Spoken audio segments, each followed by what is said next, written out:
Hola, buenas tardes para todos. Espero que se encuentren muy bien. Mi nombre es Jorge Espinosa, soy bacteriólogo y laboratista clínico del Colegio Mayor de Antioquia. Tengo una especialización en inmunología clínica con la Universidad de Cuyo, Argentina, y actualmente pues me desempeño como director técnico de reactivos de Bioscience SAS. El objetivo del día de hoy, pues como lo hemos visto en la charla anterior, es hacer una especie de revisión, taller con respecto a los patrones del ICAP. En esta ocasión ya tuvimos en la ocasión anterior la parte de patrones nucleares y el día de hoy la intención es poder revisar la parte de los patrones citoplasmáticos, que como ustedes muy bien saben van relacionados desde la AC15 a la AC23. Entonces la idea es que pues podamos todos tener la capacidad pues de preguntar en el momento que ustedes deseen, si quieren hacer la revisión de alguna microfotografía de las que estemos revisando en el momento que las estemos generando y ustedes tengan algún tipo de duda o inquietud, pues puedan generarla de una vez y podamos dar claridad con respecto al tema. Si tienen alguna inquietud con respecto a pacientes que hayan tenido en sus laboratorios, alguna parte de la historia clínica, de la correlación clínico-patológica que podamos revisar, pues bienvenidos todos sean.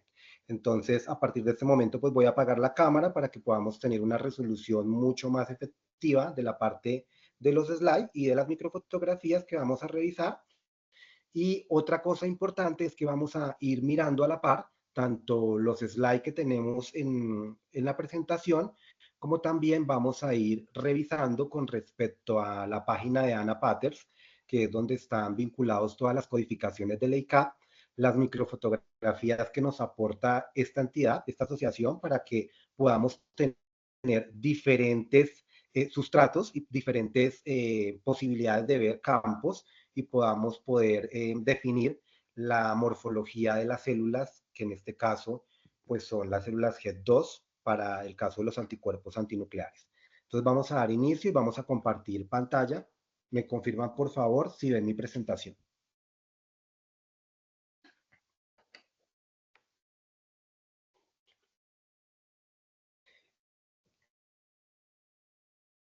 ¿Ahí ven la presentación? Sí, ya se está viendo. Vale, muchas gracias.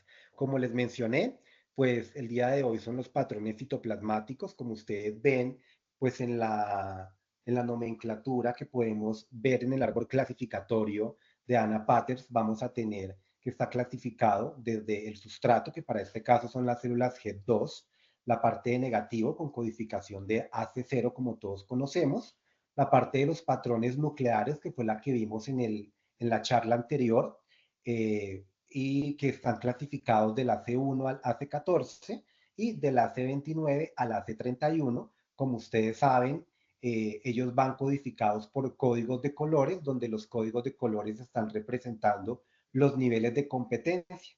Y esos niveles de competencia van a estar dados por un color naranja, donde hay un nivel de competitividad, ¿sí? Básico, un nivel verde, donde ese nivel de reporte o competitividad es un nivel experto, donde normalmente en los laboratorios clínicos y en referencia literaria está de que ese nivel experto debe de ser por profesionales que han leído y han generado lecturas de este tipo de sustratos por más de 5 años. Y también está la parte donde nos hace relación con respecto a la placa metafásica. Ustedes saben que la placa de la metafase es importante para poder hacer diferencia entre algunos patrones que son muy similares y que tienen morfología particularmente similar y que esta placa metafásica define como tal su nombre y su apellido. Entonces digamos que ya vimos la parte del negativo, la parte de los nucleares. El día de hoy la idea es poder revisar esos patrones citoplasmáticos, los cuales van codificados del AC15 al AC23 y para un próximo evento, donde se les hará llegar también pues su invitación, revisaremos todo lo que son los patrones mitóticos, que como ustedes ven acá en este árbol clasificatorio, hacen parte del AC24 al AC28. Algo importante acá de definir en esta imagen es que si ustedes revisan la actualización que ha hecho Anna Patters en su página web oficial, van a poder revisar que ya tenemos unos no clasificados, ¿sí? Que van a ser asignados como un ACXX y que es como ustedes lo deben definir en su laboratorio. Muchos de estos que no han sido clasificados pues tienen unas características morfológicas diferentes a las que normalmente se presentan y es de importante significancia en el momento en que los países que se encuentran aliados a ANA Patents, a la ICAT, para poder definir y asignar criterios de codificación más adelante. Entonces, como ustedes ven, acá tenemos los citoplasmáticos. De estos citoplasmáticos se van a desprender, ¿verdad? Unos grupos. Dentro de esos grupos ustedes van a ver que tenemos los grupos de los fibrilares, en los cuales hace parte la C15, 16 y 17, los moteados, en el cual vamos a encontrar del 19 al 20, los mitocondriales o reticulares, que van a estar en el AC21, los Golgi, ¿sí? Y los que son anillos y bastones. Ahora, en los grupos que son los que estamos encontrando en la parte naranja, hay laboratorios donde pueden hacer asignación o hacer reportes que simplemente lo van a hacer a nivel grupal. Es decir, que ustedes pueden hacer una clasificación grupal como fibrilar sin necesidad de tener un nivel experto donde usted pueda definir si es un AC15, un 16 o un 17. Pero esos parámetros y esos lineamientos los da cada laboratorio según su área de calidad y su clasificación contemplada por parte de la coordinación. Esa es una forma de reportar. Ustedes pueden dar del grupo ya sea fibrilar, sea el grupo moteado, o para los otros casos que, por ejemplo, si fuera un reticular, pues solamente pueden tener una asignación AC21, un Golgi que solamente podría tener una asignación AC22 y unos anillos o bastones en los cuales ustedes podrían tener solamente una asignación de AC23. Ahora, si ustedes en su laboratorio tienen un profesional que pueda tener un reporte de nivel experto, pues podrán dar un nombre y un apellido para el patrón y reportar como nivel experto, que en este caso pues ya podrían tener una competencia del nivel verde. Listo. Para eso quería como que lo tuvieran en cuenta para la parte del árbol clasificatorio y pudieran tener como claridad con este tema al momento de revisarlo en la página web oficial. Entonces vamos a arrancar. Arrancamos con el patrón AC15, que es el patrón fibrilar lineal. Normalmente también es conocido como parecido a actina y era lo que en los laboratorios anteriormente llamábamos como simplemente patrón actina. Hay laboratorios donde todavía tienen el reporte en modalidad básica, que es la modalidad que uno denomina NOICAT, y es la modalidad donde tú simplemente reportas un periférico, un moteado, un nuclear.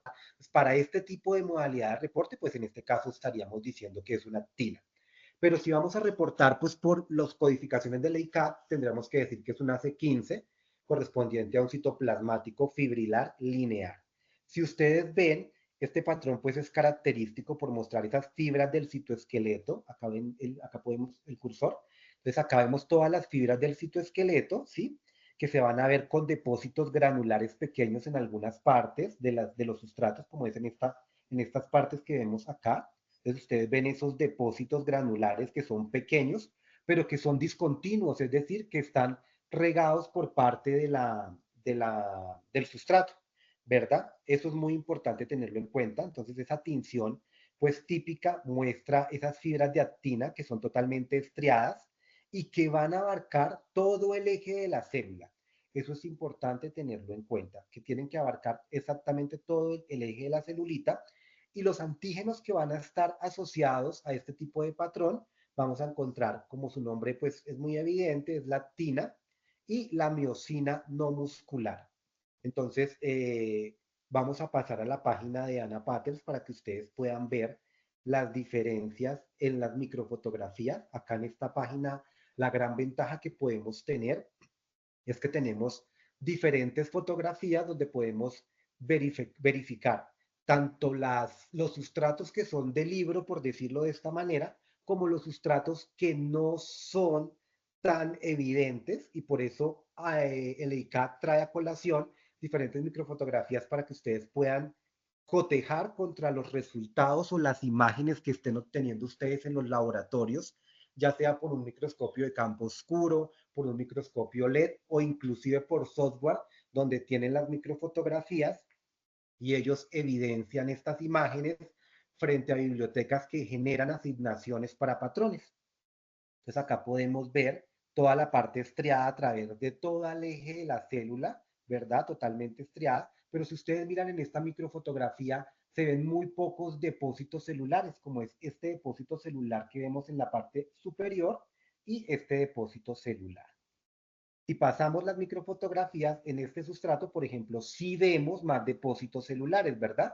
Vemos depósito celular acá, acá, acá, acá, acá. Aunque son discontinuos, vemos más evidencia de depósitos celulares que junto a esa estriada que hay, a todos esos filamentos que son estriadas a nivel de todo el eje de la célula, nos ayudan a definir que es un patrón de actina. Acá vemos otra imagen donde se ve toda la parte estriada de la celulita, pero en esta tampoco ustedes ven muchos depósitos celulares. Y esta última, donde ustedes van a ver más la parte estriada a nivel de todo el eje celular, y son características típicas del patrón de actina.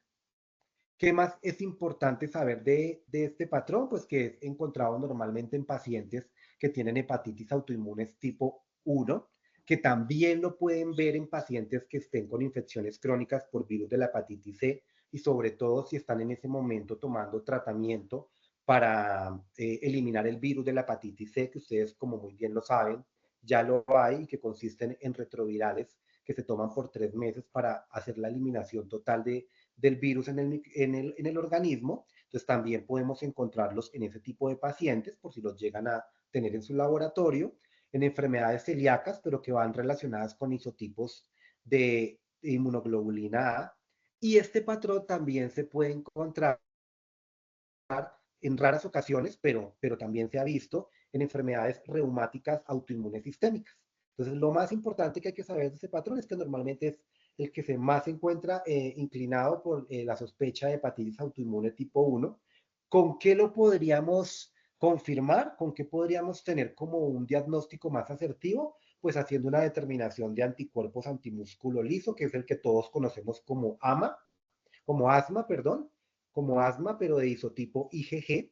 Y normalmente este asma, al igual que el AMA, que son los anticuerpos antimitocondriales, ustedes saben que en el laboratorio clínico los estamos realizando por medio de sustratos ligados a hígado, estómago y riñón de roedores, ya sea de rata o de ratón, pero es los que estamos manejando actualmente en el laboratorio.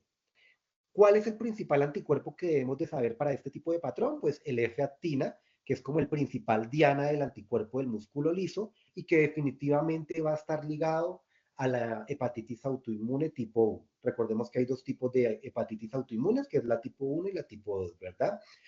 Hay una claridad y es que en todos estos tipos de antígenos que van relacionados a los patrones de inmunofluorescencia, no vamos a tener siempre la ensayos. Cuando hablo de inmunoensayos, llámese ELISA, llámese quimiluminiscencia y los demás que existen en el mercado, no siempre vamos a tener, sobre todo en países latinoamericanos, la posibilidad de poder hacer un screening o poder realizar el inmunoensayo específico del antígeno ligado al patrón, pero en Colombia, por ejemplo, tenemos los más importantes que son los extractables, el YO1, el SL70, el SSA, el SSB, todos estos que siendo los principales involucrados en toda la parte diagnóstica y clínica para este tipo de patologías, sí los tenemos en nuestros laboratorios, pero los que son un poco más complejos y que son de más difícil consecución a nivel comercial, pues no los vamos a tener a la mano. Sin embargo, ya tenemos laboratorios referentes en otros países en los cuales si el reumatólogo o el médico internista lo ve necesario, podemos remitir este tipo de muestras y tener un diagnóstico mucho más claro desde la parte de reumatología. Listo, pasamos entonces en este momento al AC16. El AC16 está nominado como el fibrilar filamentar, es el citoplasmático fibrilar filamentar, no tiene otro sinónimo como tal. Cuando ustedes ven acá en las microfotografías, tenemos que hay una tinción de microtúbulos y filamentos intermedios que acá se van a desprender desde la membrana celular. Eso es lo más importante de este patrón, que ustedes ven que la membrana celular refringe. Si la ven, que independientemente que todo el citoplasma está teniendo una fluorescencia, esa membrana es mucho más fuerte y más definida y te está mostrando la característica principal de este patrón.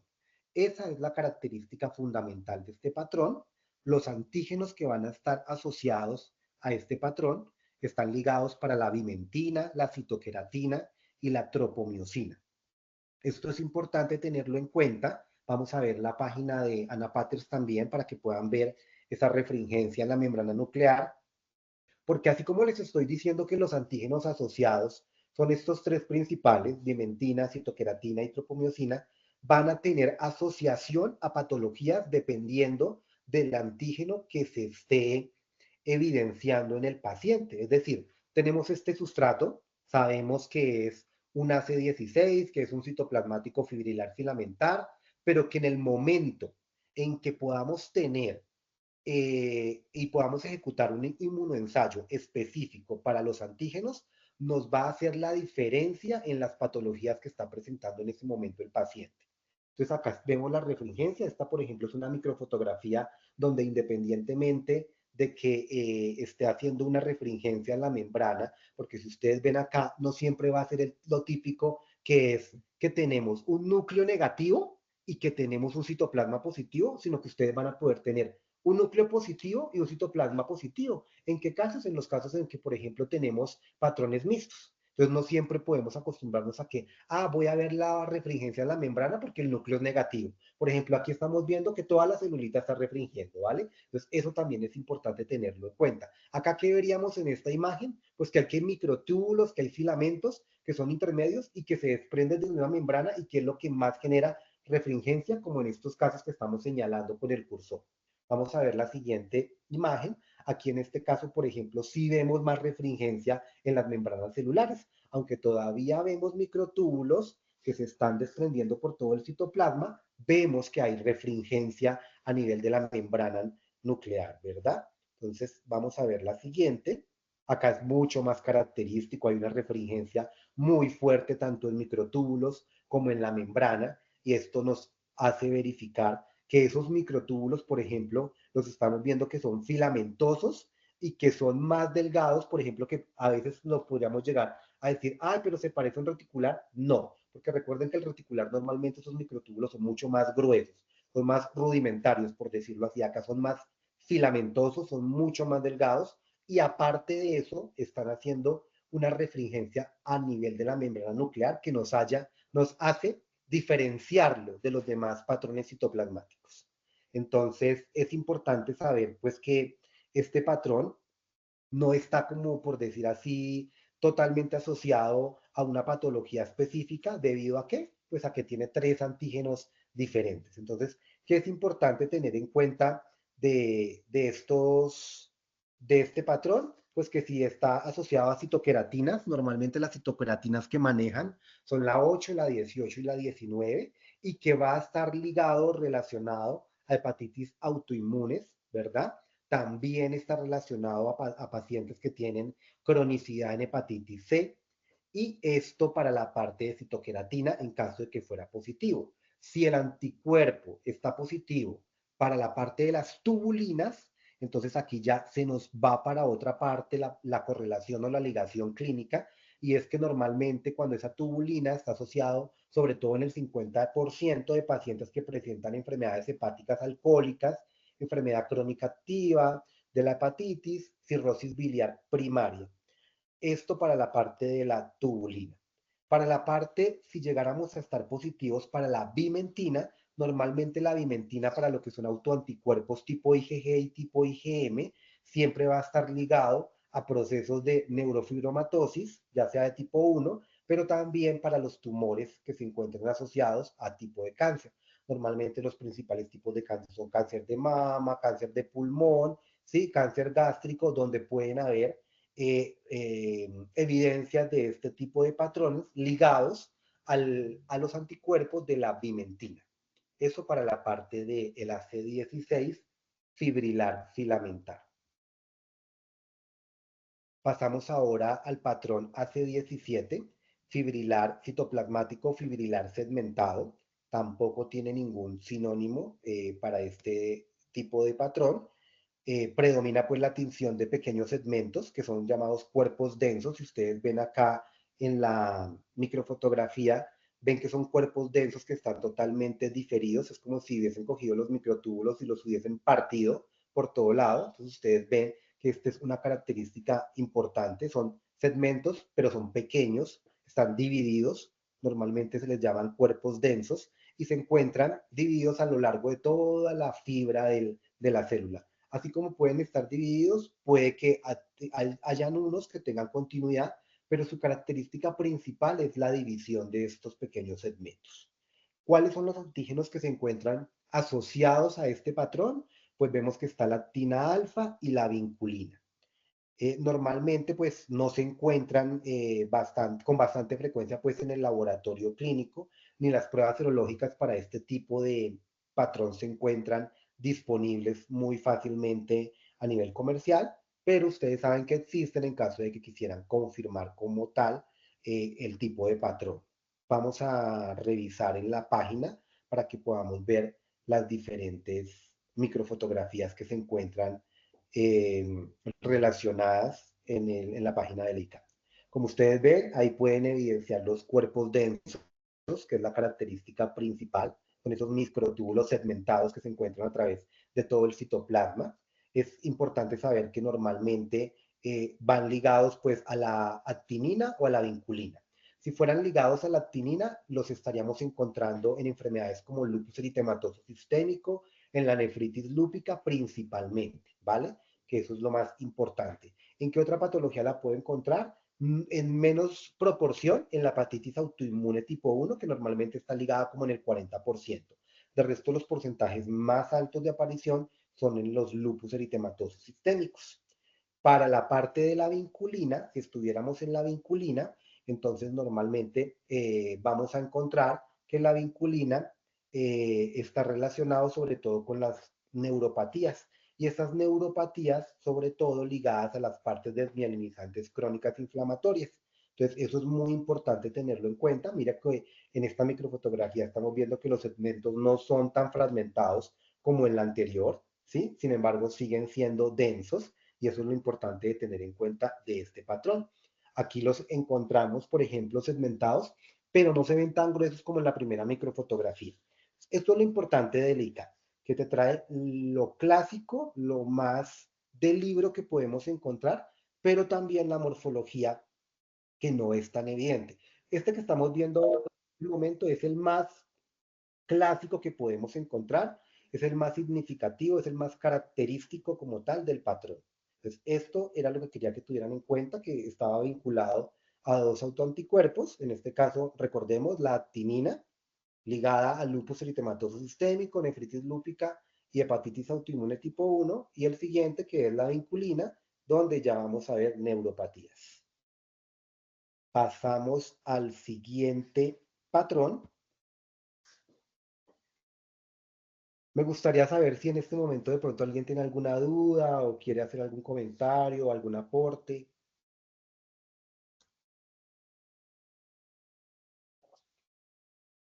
Listo. Entonces sigamos. Vamos a hablar del citoplasmático AC18. Eh, Estamos haciendo referencia al citoplasmático granular discreto, también conocido como parecido a cuerpos GW.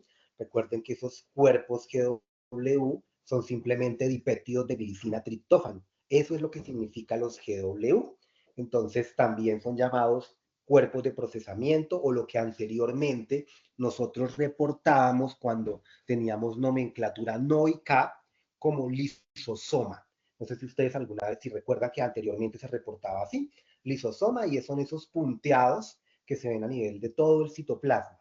Entonces, esos punteados que estamos viendo a nivel de todo el citoplasma no son nada más ni nada menos que los cuerpos GW que se van a encontrar, sobre todo en esas celulitas que están en interfase a nivel de todo el citoplasma y se encuentran totalmente diseminados por todo el citoplasma. En ocasiones, lo más particular es verlo como en la primera, la microfotografía superior, donde los núcleos son negativos y el citoplasma está restringiendo solamente las partes lisosomales, ¿sí? O los cuerpos GW. Eso es importante tenerlo en cuenta. ¿Cuáles son esos antígenos que están asociados a este patrón? Pues como les mencionaba, como se llama cuerpos GW, pues es el GW182, el SU-AGO2, y estos son los que se encuentran evidenciados para la parte lisosomal. Es importante tener en cuenta, vamos a pasar a la página del EICAT para ir verificando los patrones que tienen relacionados, que ellos normalmente han sido relacionados pues con enfermedades reumatológicas autoinmunes sistémicas y otra pues variedad de otras enfermedades. Entonces digamos que no han sido definidos como una patología patognomónica como tal, sino que pues se ha encontrado en varias patologías. Entonces estos antígenos pues que están reconocidos como el antígeno cuerpo GW, que eran los que decíamos cuerpos procesados o también llamados cuerpos PET, van relacionados con unos antígenos llamados GE1, el GW182, el SU-AGO2 y también antígenos endosomales, que para el caso de los antígenos endosomales estaríamos hablando del EA1, del CLIP170, del GRASPET1 y el LBPA. Estos, como ustedes los acaban de poder evidenciar, no son antígenos o autoanticuerpos que sean muy conocidos a nivel comercial. Entonces, dependiendo de lo que ustedes quieran identificar, si quisieran identificar el antígeno o quisieran identificar el autoanticuerpo en la muestra del suero, pues normalmente son exámenes que naturalmente son remitidos a laboratorios referentes para la parte de reumatología. Acá vemos en esta microfotografía los cuerpos GW o objetivos lisosomales que se ven por todo el citoplasma, que refringen muy bien, inclusive están refringiendo mucho más que la parte de la morfología celular y que normalmente en el laboratorio las titulaciones son altas para este tipo de patrón lisosomal. Listo, para la parte del AC18 ya eso es todo. Vámonos para la parte del patrón AC19. Acá el AC19 llamado como citoplasmático granular fino denso. ¿Cuál es su sinónimo? Su sinónimo es el homogéneo. Recuerden que el homogéneo también existe en los patrones nucleares, ¿verdad? Para este es el homogéneo para la parte citoplasmática. Yo no sé si ustedes recuerdan, en épocas anteriores, este patrón se llamaba ribosomal, que era el que le decían a uno las profesoras que se veía como un huevo frito. Entonces, se ve como un huevo frito porque ustedes ven en la microfotografía 1 que normalmente los núcleos son negativos, pero el citoplasma es totalmente nebuloso, ¿sí? Entonces da el aspecto de un huevo frito. Esa era la característica principal que le decían a uno para poderlo definir. Y no existía el AC20 ni el AC19. Entonces, si ustedes ven, ahorita cuando pasemos al AC20, que entre el AC19 y el AC20, la diferencia es mínima, ¿sí? Pero aún así tiene diferencias en los antígenos asociados y por eso tienen una codificación diferente desde la parte molecular y desde la parte de inmunofluorescencia para poder hacer una asignación patológica mucho más definida. Entonces nos dice pues en su descripción que es un patrón que aparece nebuloso, que es homogéneo a nivel de todo el citoplasma, como lo vemos ahí en la filmina, y esos antígenos que están asociados a este patrón, entonces tenemos el PL7, el PL12 y la proteína P ribosomal. Esta es principal, por eso, perdón, ¿alguien tiene algo que decir? Creo que a alguien se le abrió el micrófono.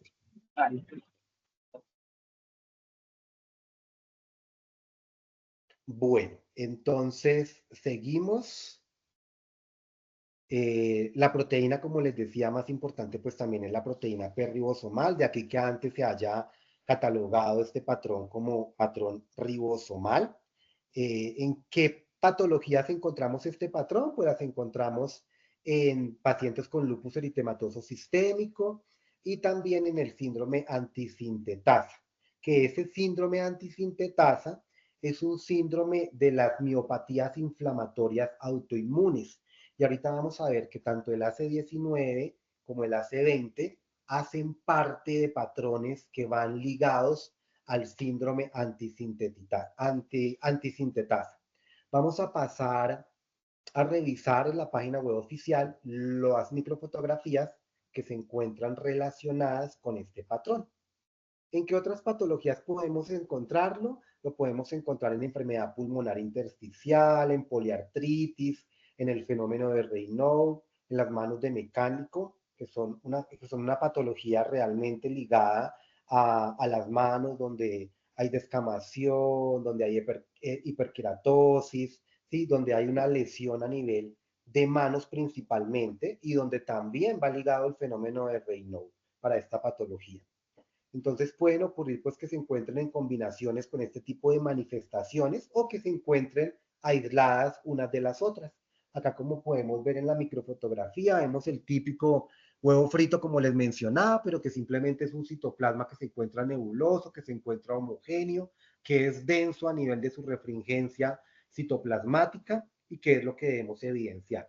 ¿Puedo encontrar un núcleo positivo? Claro, no es una regla de que el núcleo sea negativo, sin embargo, como que lo principal es que siempre sea negativo, pero puedes llegar a encontrarlo positivo. ¿Por qué lo puedo llegar a encontrar positivo? Porque puedes tener un patrón mixto, donde haya una presentación de un patrón nuclear ligado con un patrón citoplasmático. ¿Cómo podría yo llegar a diferenciarlo y no confundirlo?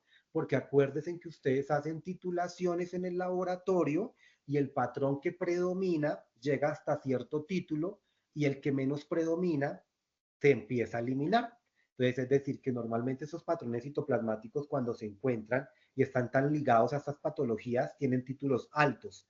Entonces, el nuclear empieza a desaparecer, el citoplasmático queda y cuando el nuclear desaparece, ustedes empiezan a ver este tipo de fotografías como las que estamos viendo en este momento, donde ya el nuclear desaparece, se vuelve negativo, pero persiste el citoplasmático.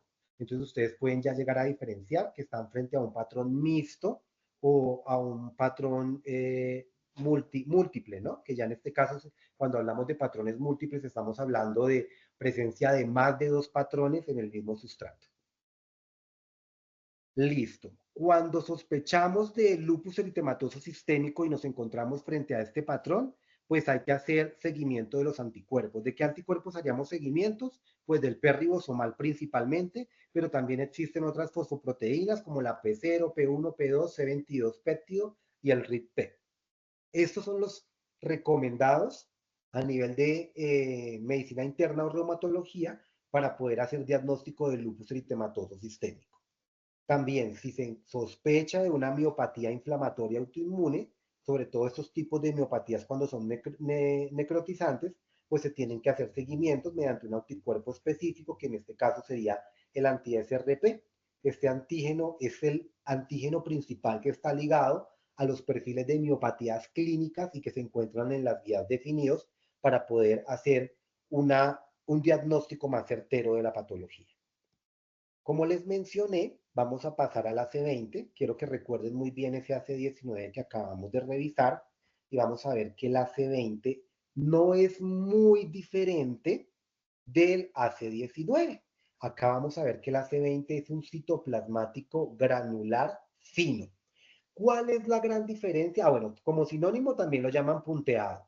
Pero ¿cuál es la gran diferencia entre el AC19 y el AC20? Que el AC20 ya no es tan nebuloso, ya no es tan compacto, ya no es tan homogéneo, sino que esos gránulos ustedes los van a ver dispersos como lo estamos viendo en la microfotografía superior y en la inferior, ¿cierto? Ustedes ya van a ver que es como si estuviéramos en ese citoplasma, una arena regada por todo el citoplasma. Trato de hablarles en términos coloquiales para que ustedes lo puedan tener como claro y en el momento en que lo puedan tener frente a ustedes lo puedan diferenciar. Como ustedes entenderán, no es lo mismo verlo al microscopio y tener el AC19 como en el AC20, porque pues esa es una característica que vamos a poder diferenciar entre los dos patrones, ¿verdad? Eso es importante. Creo que vi un comentario.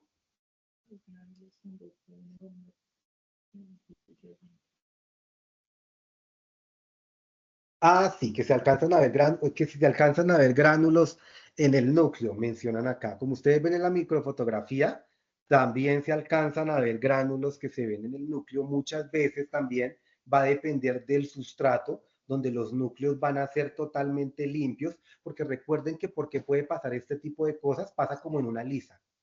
donde hay reacciones cruzadas, por decirlo así, y es sí. porque compartimos epítopes. ¿Me están escuchando? Donde compartimos epítopes de proteínas y entonces recuerden que en núcleo nomás podemos encontrar más de 150 antígenos relacionados nucleares. Entonces por eso podría llegar a verse o por superposición también de celulitas HEP2 frente al sustrato. Por eso, dependiendo de la casa comercial que ustedes tengan y dependiendo de los sustratos, ustedes saben que esos sustratos van dependiendo de los cultivos celulares de los cuales fueron generadas este tipo de células HEP2, que lo que ellos hacen es inmortalizar estas células para que tengan un ciclo y una mitosis eh, exponencial, por decirlo así. Vamos a tener más limpios y más expresiones con respecto a los antígenos que está mostrando el sustrato. Por eso hay algo muy importante y es que a veces me dicen cuando existen ensayos por ELISA que es más fácil identificar un screening por una ELISA o por una inmunofluorescencia. Pues vas a tener la posibilidad de tener mucho más identificación en un sustrato de una inmunofluorescencia porque vas a tener la expresión antigénica celular a nivel de toda la célula. Mientras que en el inmunoensayo vas a tener la posibilidad de hacer una identificación, pero esa identificación va a depender de los antígenos nucleares o los antígenos citoplasmáticos, porque acá, por ejemplo, cuando decimos ANAS, nos referimos solamente a los antígenos nucleares, pero ustedes saben que no solamente verificamos antígenos nucleares, también como lo estamos viendo el día de hoy, hacemos alusión a la parte citoplasmática y esa parte citoplasmática antigénica también está relacionada con patologías autoinmunes. Entonces va a depender esos ensayos, esos inmunoensayos, a los antígenos que hayan ligado a la fase sólida para hacer una identificación de los mismos y bajo las concentraciones a las cuales también hayan sido ligadas a esa parte de la fase sólida o fase antigénica del inmunoensayo que estemos nosotros revisando en este momento.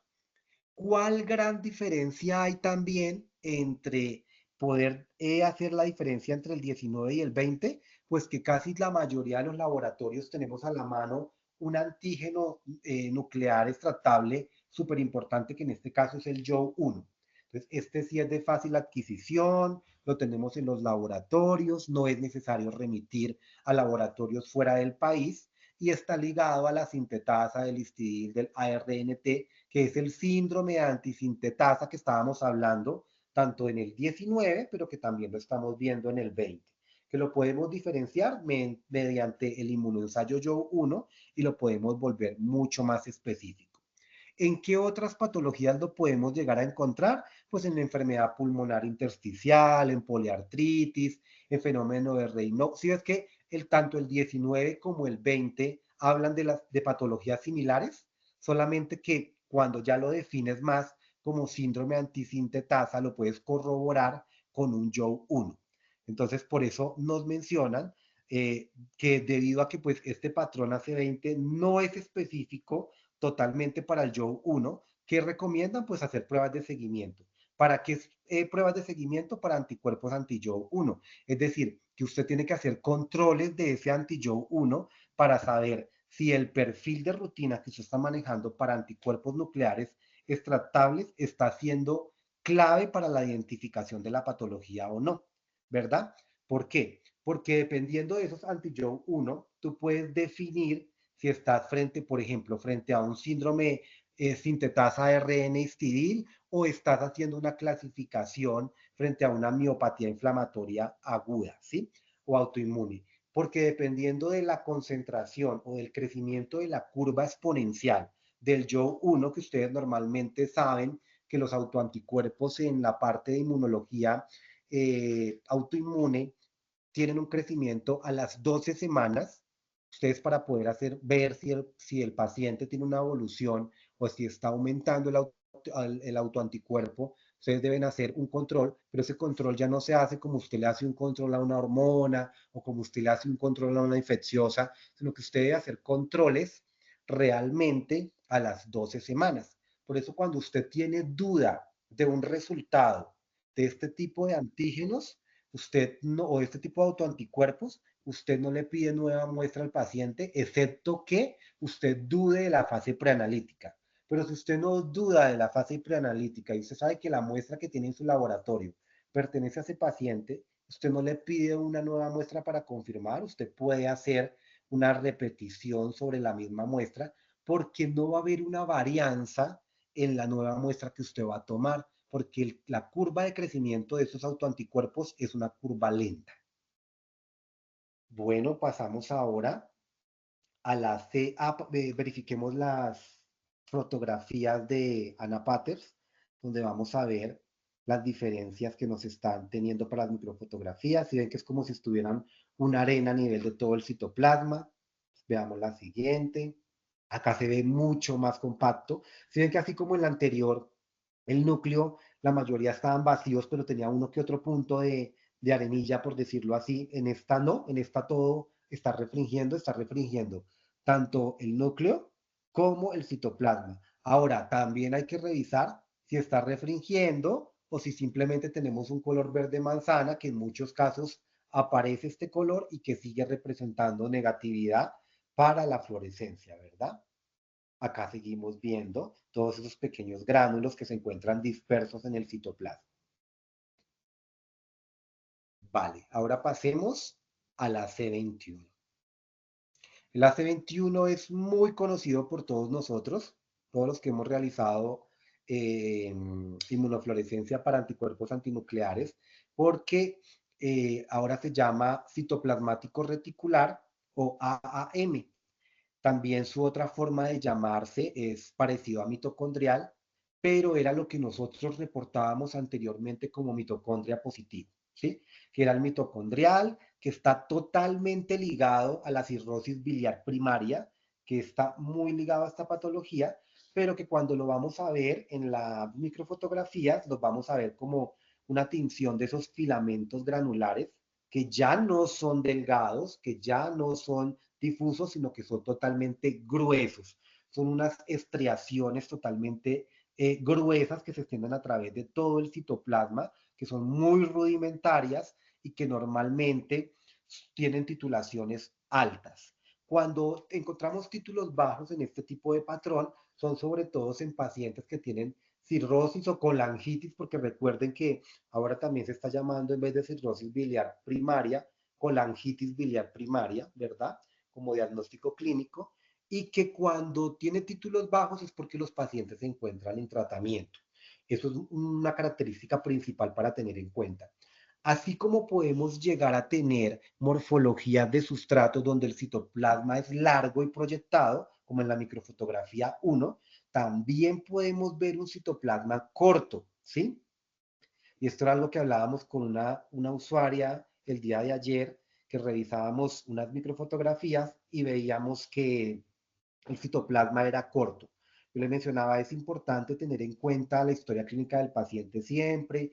En este tipo de casos, esa historia clínica no puede estar desligada del patrón. Necesitamos saber si hay un proceso hepático, si hay un proceso de cirrosis, si esa cirrosis se está dando, por qué se está dando, si es por parte de alcoholismo o no es por parte de alcoholismo, si el paciente está teniendo tratamiento, si está teniendo tratamiento, si tiene enfermedades o patologías o comorbilidades adjuntas a la patología de base. ¿Por qué? Porque normalmente pues lo vamos a encontrar es en cirrosis o colangitis biliar primaria, pero también se presentan esclerodermias y también hay síndromes de sobreposición.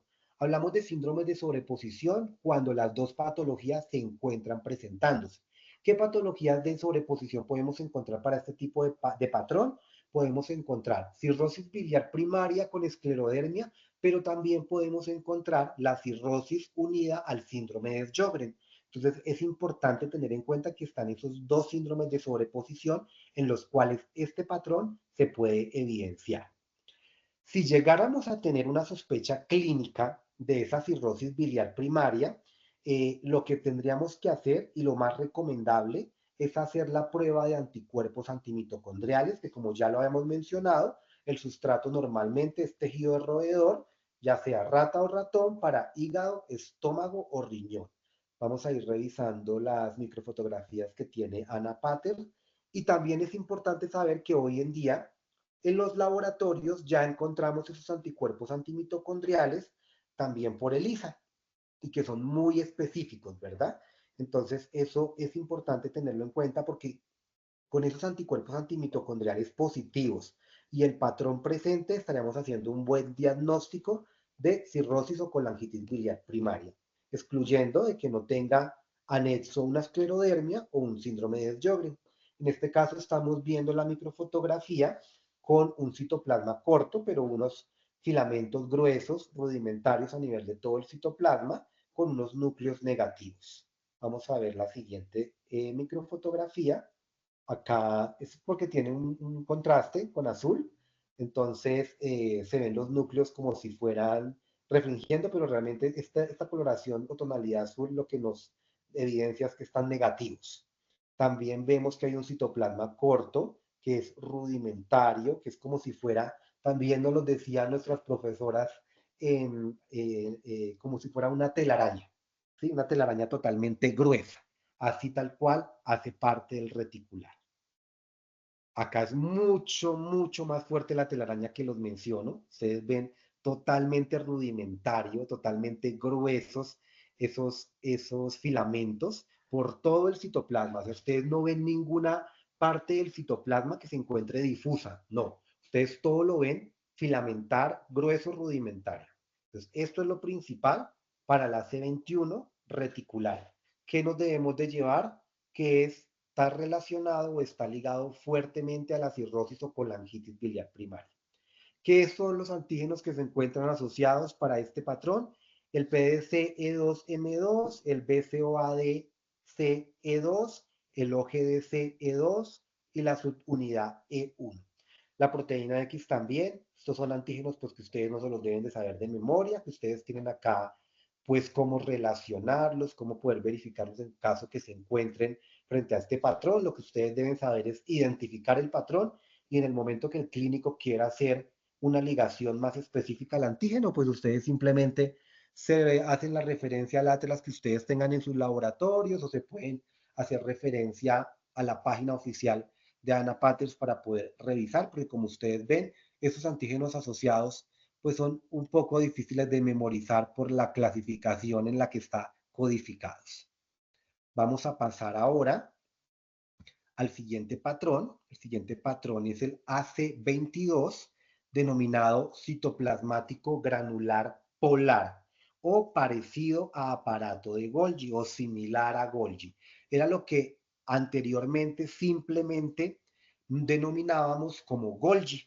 Acá dice que sinónimo no tiene ninguno. Yo le hubiese dejado que el sinónimo realmente era Golgi, porque así nosotros lo clasificábamos en nuestro laboratorio antes de una codificación de la ICAP. ¿Cuál es su descripción? Pues que es un granular discontinuo. ¿Por qué discontinuo? Porque la tinción que se genera en este patrón es simplemente polar, es perinuclear. Es como si fueran unas comas grandes generadas a nivel del núcleo, a nivel perinuclear. Entonces, como es esa distribución polar en el citoplasma, por eso es que normalmente a uno le mencionaban como si fueran comas, comas por todos los núcleos, como si fueran comas, que más que fuera el núcleo es que recubre una parte perinuclear, pero que realmente está asociado al citoplasma. ¿Cuáles son los antígenos que van ligados a este patrón? Pues son los antiyantina, la macrogolgina, el Golgi 95, GM130, la Golgina 160, la Golgina 97 y la Golgina 245. Esas son las principales.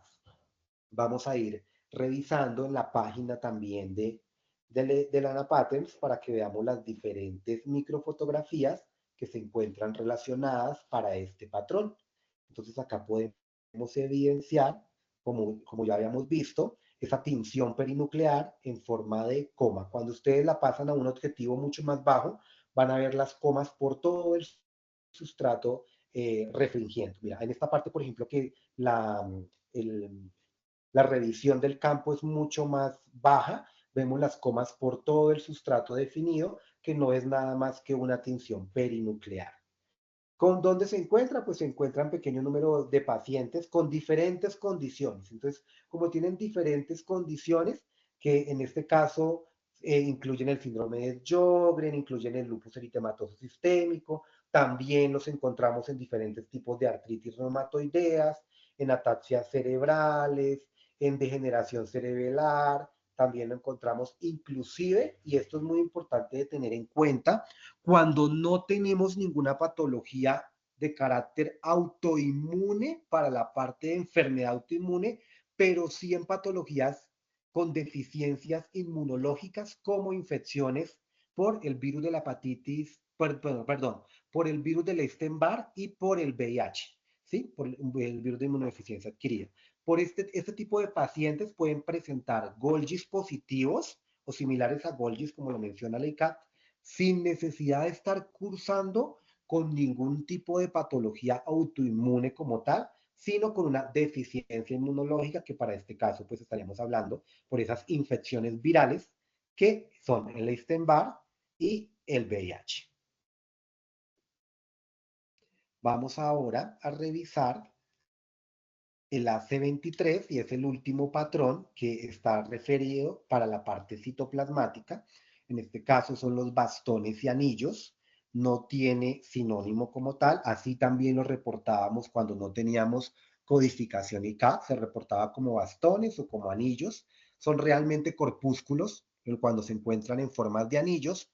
También se pueden encontrar en forma de comas o en forma de bastoncillos a nivel del citoplasma de las células que normalmente se encuentran en interfaz. Entonces vemos comitas como las que estamos viendo acá, ¿verdad? Pero también podemos ver anillos como los que estamos viendo acá en estas zonas, donde ya los vemos redonditos, ¿sí? Entonces son esas inclusiones o corpúsculos que se encuentran ahí en ese citoplasma y que son visibles también en ocasiones en el mismo núcleo. A veces en los mismos núcleos ustedes pueden ver la visibilidad de esos corpúsculos. Normalmente, ¿cómo los vamos a encontrar? Vamos a verlos también, pues para ver diferentes microfotografías en la página, para ver lo que nos trae la página. Acá en esta primera microfotografía que tiene contraste con azul, se ven los anillos súper fuertes, tiene una refrigencia súper fuerte y también las comas también que se ven a nivel perinuclear, pero del citoplasma muy, muy fuerte. Normalmente en pacientes que tienen hepatitis C. Entonces son pacientes que tienen el virus de la hepatitis C, pero que ha sido tratado con terapia de interferón. Normalmente interferón unido con ribavirina. Pero es más que todo por la terapia, es decir, que es por el fármaco, por el interferón, que ellos se evidencian. Cuando el paciente es tratado por otro tipo de retroviral, como en el caso actual, donde ahorita, por ejemplo, están tratando con fosfobuvir y con otros diferentes retrovirales, puede que ya ustedes no vayan a ver este tipo de anillos y de bastones por la diferencia de tratamiento que se está generando. Pero si el paciente realmente está dado por interferón, ustedes van a poder evidenciar este tipo de bastones y de anillos en los sustratos de los sueros evaluados de este tipo de paciente. Pues inmunoensayos que estén ligados a sus antígenos, porque el antígeno asociado a este tipo de patrón es el IMPDH2, no está muy difundido a nivel comercial, pero se podría generar en caso de quererse revisar en los laboratorios referentes. Digamos que como está tan ligado al tratamiento para la hepatitis C, no ha sido como tanta la relevancia de poder hacer identificaciones. Se ha hecho como publicaciones que en este tipo de pacientes con virus de la hepatitis C son positivos para el patrón y que normalmente va ligado más como a la resistencia a la terapia combinada, ¿sí? Pero digamos que eso está en estudio y eso tiene que ser verificado. Entonces también, pues, ¿en qué otras patologías se han podido verificar? Aparte de los tratamientos por el virus de la hepatitis C, el lupus eritematoso sistémico, ¿sí? Y en pacientes que han tenido tratamiento con ciertos medicamentos. ¿De cuáles medicamentos estamos hablando? Del metrotexato, del aciclovir, ¿sí? Entonces, de estos fármacos que están siendo incluidos, ellos hacen como la presencia. Si miramos, va más relacionado a los fármacos que a una patología existente de base. Y cuando hay una patología autoinmune de base, va ligado al lupus eritematoso sistémico. Bueno, estos son los patrones que se encuentran como patrones citoplasmáticos para la parte del EICAP. Era lo que queríamos traer a colación el día de hoy, que fuera de pronto una charla corta, pero que tuviéramos las características principales de los patrones para que ustedes los pudieran revisar. La idea era que pudiéramos revisar entre todos como esas características, como esos antígenos, cómo manipular la página también de Ana Patters, que muy seguramente ustedes ya lo han hecho y lo saben hacer a la perfección. Para el próximo taller que tengamos o la próxima charla que vayamos a revisar va a ser un poco más corta porque como ustedes entenderán, pues los patrones mitóticos son mucho más cortos. Pasamos de los nucleares, que son los más extensos, a los citoplasmáticos, que digamos que el nivel de complejidad es mediano y de extenso también es mediano. Y pasaremos al final a hacer una revisión de esos patrones mitóticos para que todos podamos ver como sus características principales a nivel de morfología y esa correlación clínico-patológica que se da en nuestros laboratorios para que podamos servir de una ayuda al clínico, al médico internista y al reumatólogo y tengamos un aporte a su diagnóstico clínico. Espero que hayan pues entendido lo que se les presentó el día de hoy, que se les hayan generado inquietudes, que si no tienen ahorita de pronto inquietudes, pero se presentan más adelante, con mucho gusto se podrán contactar con nosotros para todo lo que ustedes necesiten en cuanto a los antígenos que estén relacionados, a dudas que se encuentran frente a patrones. Inclusive en ocasiones a veces tengo usuarias que le toman foticos a los microscopios y me pueden mandar foticos de los sustratos y entre ambos podemos hacer una correlación, una revisión de historia, todo lo que ustedes puedan tener y en lo cual nosotros podamos servir en esa correlación clínica y ser de aporte para sus laboratorios, bienvenido es. Si llegan a tener dudas y en este momento se llegan a generar dudas, con gusto se les puede en este momento aclarar. Vamos a revisar.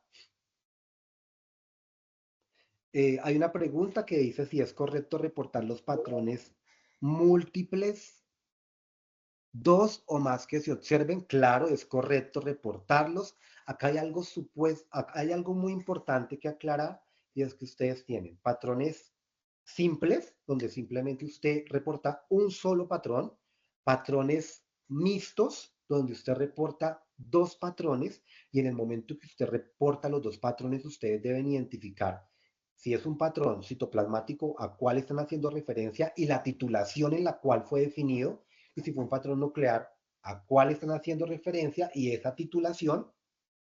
Y los patrones múltiples son cuando usted observa más de dos patrones presentándose en el mismo sustrato. Eso es importante tenerlo en cuenta.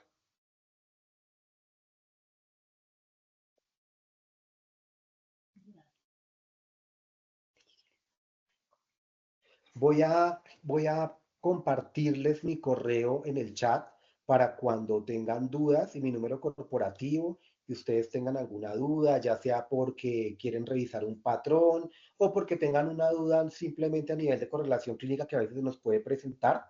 eh, por si llegan a tener alguna dudita y yo les pueda servir de ayuda o mi grupo de soporte técnico que manejan la misma información que yo manejo puedan generar algún tipo de resolución frente a problemas o alguna inquietud que se genere en su laboratorio, puedan tener el apoyo por parte nuestra. Les agradezco mucho su participación. Yo sé lo difícil que es presentarse a veces en este tipo de charlas porque nuestros laboratorios viven con múltiples actividades, así que agradezco bastante la participación de ustedes a este evento.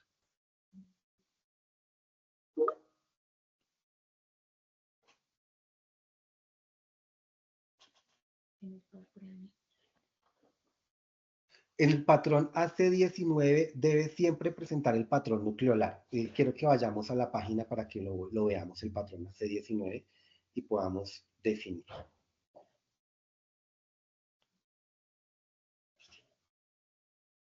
AC19.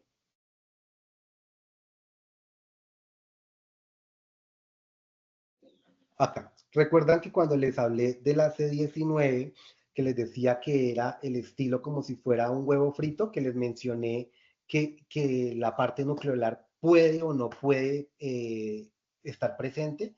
Recuerden que era lo que anteriormente llamábamos ribosomal, que normalmente cuando se encuentra solito, es decir, que no hay un patrón mixto, podemos verlo negativo el núcleo y por eso es que semeja huevo frito, por decirlo así, pero que no puede ser una regla por una sencilla razón, porque puedes estar frente a un patrón mixto. Entonces tienes que hacer titulaciones para ver si estás frente a un patrón mixto, poder diferenciar ese patrón mixto y poder sacar las titulaciones de los patrones por separado.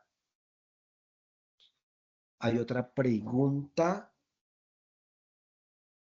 nucleolar o nuclear. Nuclear, pues no sé si te estoy entendiendo bien la pregunta. Nuclear, pues cuando haces referencia a los patrones relacionados con el núcleo. Y nucleolar, cuando haces referencia a los nucleolos que se encuentran inmersos dentro del núcleo.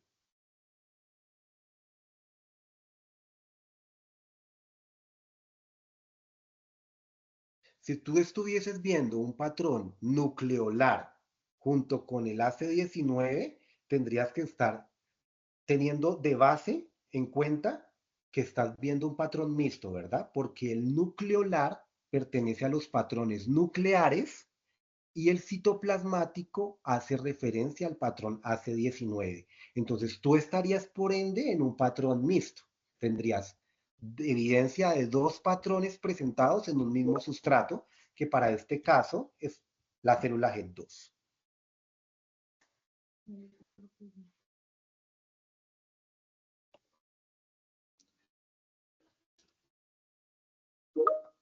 Ah, esta es una muy buena pregunta.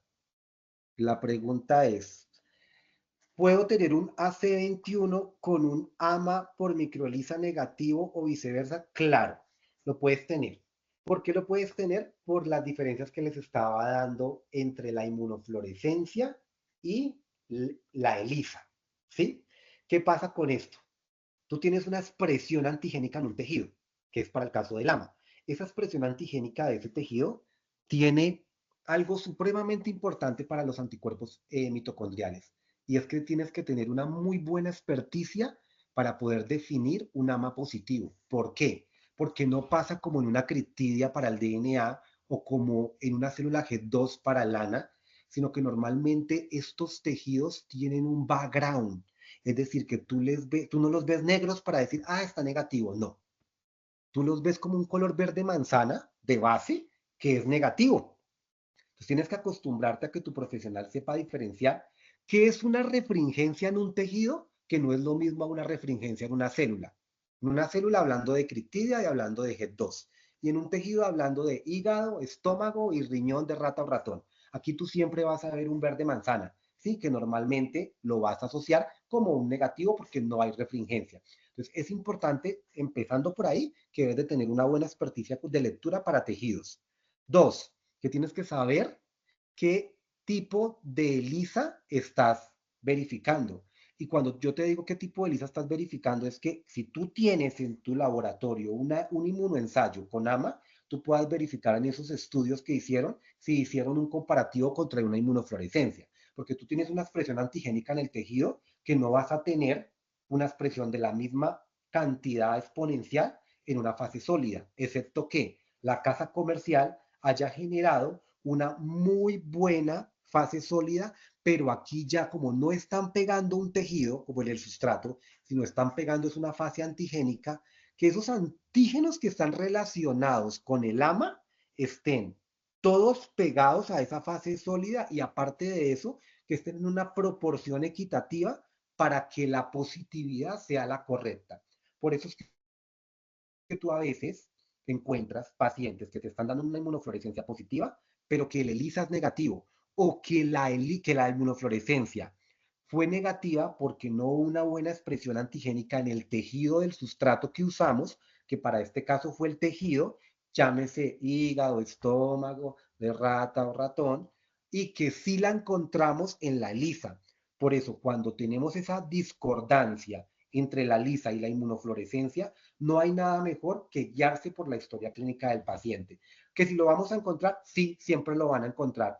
Que lo maravilloso sería tener un tejido de ama positivo con un microelisa positivo, sí, eso sería lo maravilloso y sería lo del libro. Pero lo que se nos presenta a nosotros como bacteriólogos en el laboratorio es esto que tú me estás mostrando. IFI positivo, ELISA negativo o IFI negativo, ELISA positivo. Y por eso lo importante es revisar la historia clínica del paciente.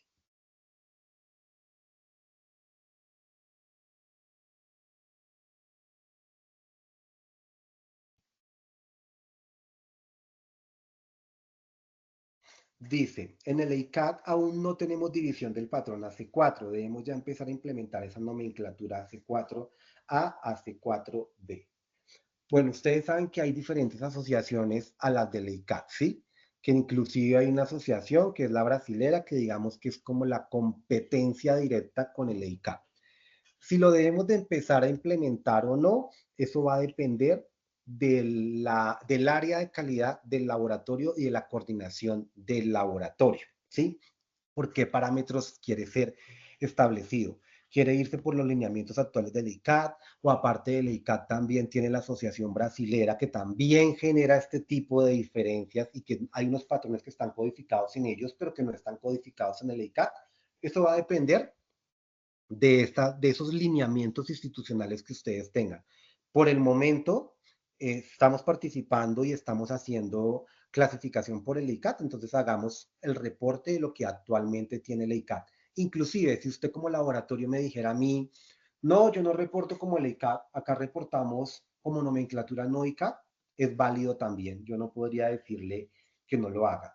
Ahora, los lineamientos que se basan en el control externo que se está manejando para las partes de inmunofluorescencia van ligados a la codificación del ICAT. Entonces, digamos que, ¿cuál es como nuestro objetivo? Evolucionar. Y esa evolución va ligada a esa codificación del ICAT. Muy probablemente el ICAT irá a tener en cuenta conceptos más adelante para hacer subclasificaciones, pero recuerden que esas subclasificaciones no son tan fáciles de definir porque tienen que estar asociadas a esos antígenos y que la diferencia antigénica nos conlleve a una correlación clínico-patológica que esté definida para poder hacer una subclasificación. Entonces va en eso, pero también va en los lineamientos del laboratorio que quiera tener y en la actualización que ese laboratorio, ese nivel de complejidad y esa competitividad a nivel de laboratorios quiera tener, como laboratorio referente, como laboratorio local y como control tanto interno como externo para sus parámetros de calidad.